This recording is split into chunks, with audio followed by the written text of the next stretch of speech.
Most marketing advice pushes video, speaking, and constant visibility.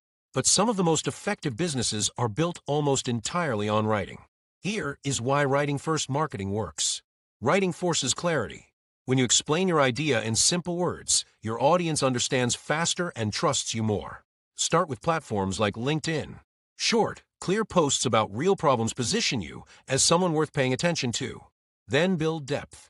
Turn those ideas into longer content, emails, or simple guides that your audience can revisit and learn from.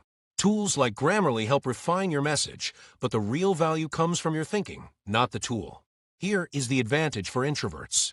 Writing gives you time. Time to think, refine, and communicate without pressure. You are not reacting in real time. You are delivering well-structured ideas that stay useful long after they are published. The key is consistency. One clear message, shared regularly, builds authority over time. So instead of trying to be louder, become clearer. Because in marketing, clarity wins more than noise.